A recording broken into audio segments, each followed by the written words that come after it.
Hey guys, Dr. Rob here today, and I want to welcome you to another one of my whiteboard sessions where we are going to talk about what's better, juicing or blending. Well, let's talk about the big difference. The big difference is the availability of fiber. So generally, in my opinion, the blending is usually better. Not always. I'm going to give you when juicing is better, but here's why blending is usually better. When we're blending something like berries and kale and seeds, we have the fiber in there. Fiber does some very important things. The first thing is the fiber slows the absorption of the carbohydrates that are naturally occurring in the berries or the fruit or the vegetable or the seed that we happen to be blending. So slower introduction of carbohydrates into our bloodstream means a slower rise in insulin. That's really good because we don't want insulin to skyrocket because that then can cause us to gain weight. In addition to that, blending vegetables, because it contains all the fiber, is good for our bowel function. Our bowels then move because the fiber adds bulk to the stool.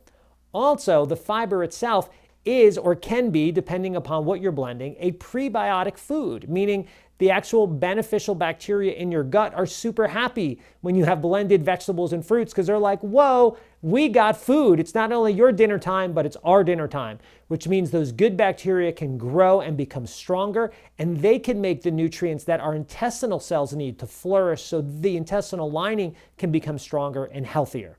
Okay, so what's some of the downside of blending? Well, with blending, we do have all this fiber, and that can become problematic if we want super concentrated nutrients just flooding our bloodstream for health and healing purposes.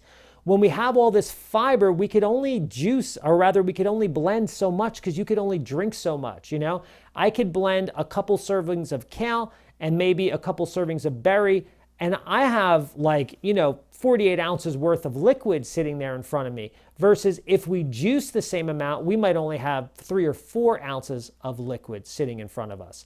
So blending, one of the downfalls is just that you can't get as much super concentrated nutrients as you would if you were to juice. So that is one of the benefits of juicing, is you get to concentrate your food a lot more.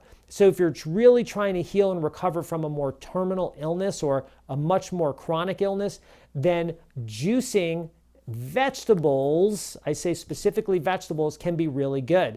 When you juice fruits, that can actually be problematic. And the reason why is because, again, when we're juicing, we're removing the fiber. So what happens is we get super concentrated amounts of carbohydrates when we juice too many fruits. That can shoot up our blood sugar. When we shoot up our blood sugar, that can shoot up our insulin, that can cause us to gain weight, that can cause havoc to our blood sugar, that can sometimes negatively impact our immune system. Juicing vegetables with maybe a little bit of fruit with it can definitely be very beneficial. But if I had to choose one over the other for people that are trying to lose weight, improve their health, maybe recover from different autoimmune diseases, I'm going to go with blending. If we're talking about a person that really needs to give their gut a break, or a person that's trying to solve a chronic health problem that's really bad, like almost terminal, like things like cancer, along those lines, then we're going to look more towards our juicing, because we can get a lot of super nutrients in our bloodstream in a super short period of time. But we also want to make sure we don't overjuice the fruits, because that can shoot our blood sugar up too high and actually can create a negative effect on our body. Ultimately, for the vast majority of people, I'm going to go with blending over juicing. Did I say that right? Yes. I'm going to go with blending over juicing. I just think overall there's many more health benefits when we're going towards the blending. So I hope you like that information. And look, if you want more information about holistic healthcare, holistic weight loss, or really how to try to solve your own health problem, I'm going to put a link right down here in the bottom of this information. Please go ahead and click on that. Take a look at the info on the website. I think you'll be really happy that you did. I can speak, I promise. And if you like this information, please give me a like, give me a thumbs up. Share the information with a friend, and of course subscribe so you can keep on getting more of this info, and you and I can build a nice bond and connection here. If you have questions, please put them in the comment section below. I will do my best to get to them and answer them, as I usually do, and I will catch you at the next whiteboard session. Thanks. Bye-bye.